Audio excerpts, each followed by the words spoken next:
What's up, guys? Iron Book Reviews here, and I am doing the fifth or sixth part, it might be fifth part, of my In the Lives of Puppets review slash read along. So, a lot has happened, but not a lot has happened. So now we are buddy-buddy with the Coachman after the encounter with, what do you call it? With Hap's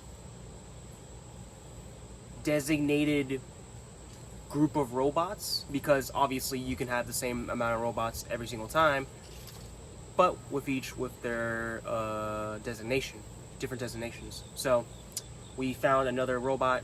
I might have already spoke about this in the last review part, but we found another robot that is also a harp who interacted with the Coachman a little bit as they were investigating his home. Anyways, I'm gonna go through each of my notes. Gonna be a good bit to talk about, but not a lot to talk about, so. Get a nice little joke callback to earlier on in the book where Nurse Ratched killed a squirrel for seemingly no reason, because she is a psychopath, as is established throughout the beginning of the book. Get a nice little quote for, what do you call it? Nice little callback, her threatening the Coachman to take him back to the farm like she did the squirrels. So, bit of a funny little respite there. I'm not gonna read out the quotes because without the context, it's just not as good of a joke. And we get an interesting little tidbit here. Before the harp interacts with the Coachman and investigates his home, the Coachman sets up a little museum, right? A little museum of where robots can look and see where human artifacts live. And we get a little tidbit of where some of the robots that come in are children-sized. For me, that set a light bulb in my head that, interesting. Humans made robots that resemble children. Kind of weird stuff. Until the reveal later on, which is a pretty interesting reveal, but one that I don't know if it's going to go anywhere. But anyways, thought it was interesting that there was robots that are children-sized. Enough about that. Then let's see.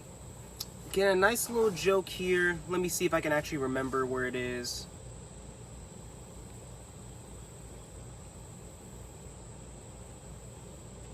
I might not actually find it.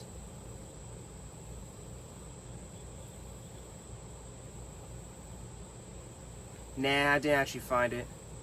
Anyways, sorry guys, this is a bit of a jumbled video. But, as I've been saying, the jokes and comedy throughout the book have been fantastic. Also, I haven't read in a few days, so that's another reason why as to why my memories are a little bit jumbled. But, jokes have been fantastic. Like I said, TJ Klune, his comedy is his top-notch when it comes to his writing, in my opinion.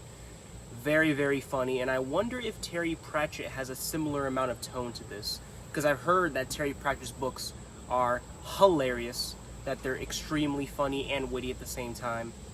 I wouldn't describe TJ Klune's jokes as being witty, but they are funny. It's not jokes that make you think a lot, but it is jokes that make you go, oh, that was funny, type of thing. Anyways, keep going throughout.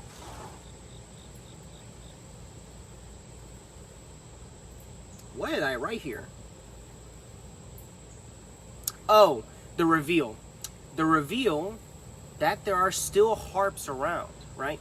It's not just that Hap so happened to be the last human killing robot around. No. There's other ones still out there. They're still hunting. They're still searching for the extinct humans nowadays, right? Which is the reveal that was later showed on throughout the chapter. I already guessed that humans were already extinct at this point. Ever since the reveal of that Giovanni made Vic, literally made Vic. In my head, I was like, okay, then humans don't exist anymore, besides Victor now. But anyways, we get the reveal of another robot, another harp robot besides Hap. And this harp robot, along with a couple other smooth men, come to investigate the Coachman's house due to, obviously, the Harp's sole purpose of finding humans and killing them. Get a nice little interaction, a nice little interrogation here. And nothing new when it comes to the story.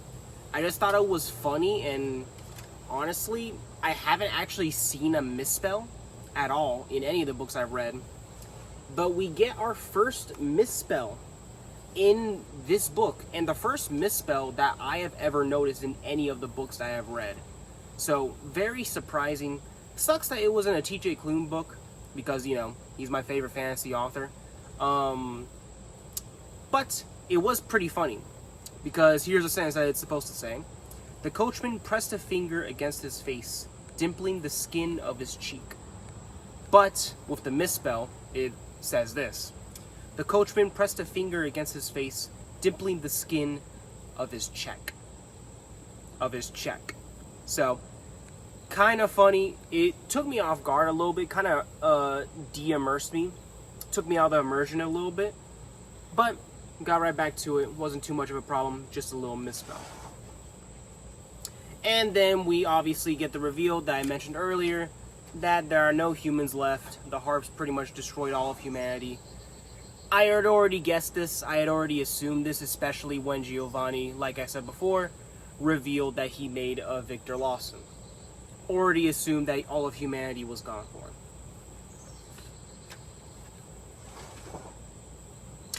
Then we get some nice philosophy between the Coachman and Victor Lawson, because now the Coachman knows that Victor is a human, and they were going back and forth with each other, talking mostly about mortality and the fact that Victor will eventually die, unlike his companions, who will stay living as long as they have parts to keep them alive.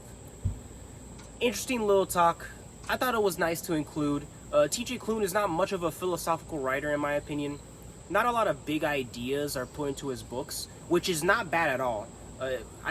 When I read TJ Klune, I look for entertainment, I look for comedic prose, and I look for fantastic romance, in my opinion. I think TJ Klune is probably the best romance author that I've ever read.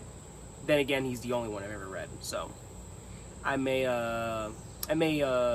eat my own words when I go to other authors in the romantasy genre. But so far that I have read, really good at romance, really good at comedy, and has very smart, hard-hitting prose.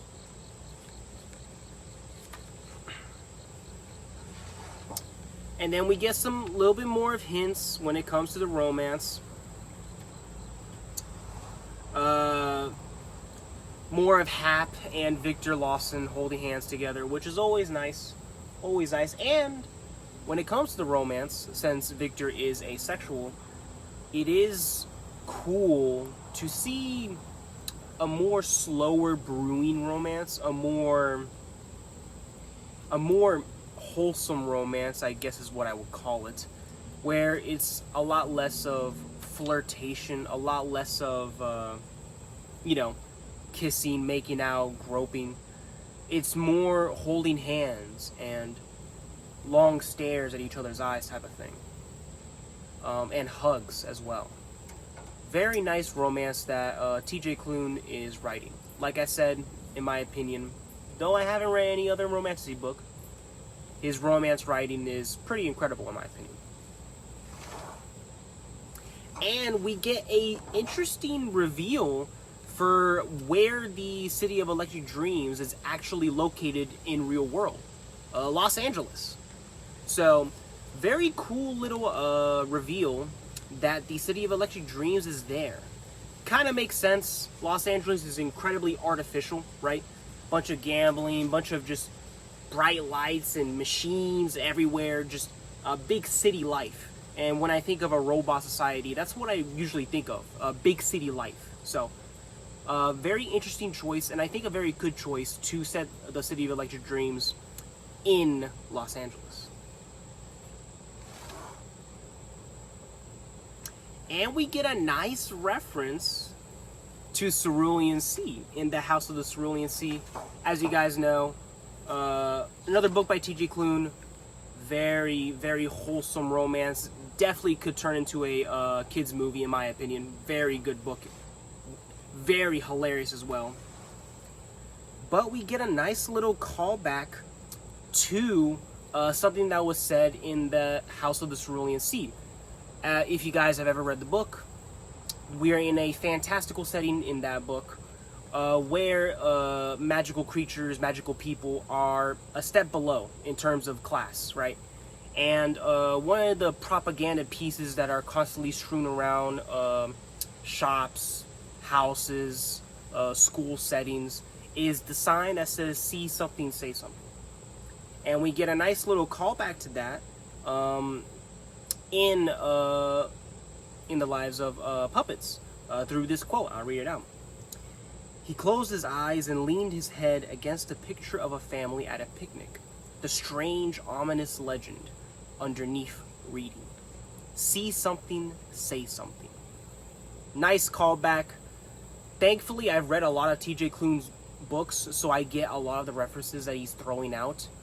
Very nice that I can actually enjoy the references that he's putting in. Because if this was the first book that I've read, I wouldn't have gotten a lot of the references, a lot of the hints he's given in terms of other series, other books, Green Creek novels, House in the Cerulean Sea, Under the Whispering Door, all those things.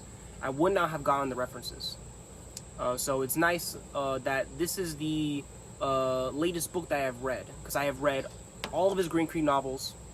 I have read The House in the Cerulean Sea and its sequel, and I have read Under the Whispering Door and The Bones Beneath My Skin. So a lot of references that I am happy to recognize. And we get a nice little, an interesting thing where Hap is saying the same quotes as Harp, the other robot that is his same designation. Let me see if I find it. Hold up. Here it is. This is what Harp, the bad robot, I can say just to make it easy, that interrogated the coachman earlier on in the book. He said this exact quote to him that Hap says later on about the coachman as well. He talks without saying anything at all. I don't like him. Small thing, but it is worth noticing that the same designation of robot kind of have the same personality or the same mannerisms, the same vocabulary. It's just interesting to see. And then we eventually get to the City of Electric Dreams through the coachman's help. And not only that, we are smuggled in to where the Blue Fairy's kind of pyramid is at. And now we are at the point where Victor Lawson revealed to the doorman at the Blue Fairy's palace that he is human. And an interesting thing to note is that the doorman talked about Geo and was saying, oh dang, Giovanni Lawson actually did it. Like, what the heck, old man, you actually did it. Interesting little world building there. I hope we get some good dialogue, because we're now at the point where I assume we're going to get help from the Blue Fairy. So, very interesting stuff. Very excited to see what the Blue Fairy is. And another thing before I let you guys go, the Blue Fairy is not one robot. What was revealed by the coachman was that it is a collection of robots, a collection of dreaming robots that that help other robots flee from the authorities' regime. Interesting stuff that it's not one person, but multiple. Interesting stuff. Anyways, guys, that is all for here. That's all for me here. Almost at the quarterway point of the book. Very good so far. Comedy's fantastic. A little bit of slow bits here and there, but overall still very good. And I will catch you guys in the next one of In the Lives of Puppets review.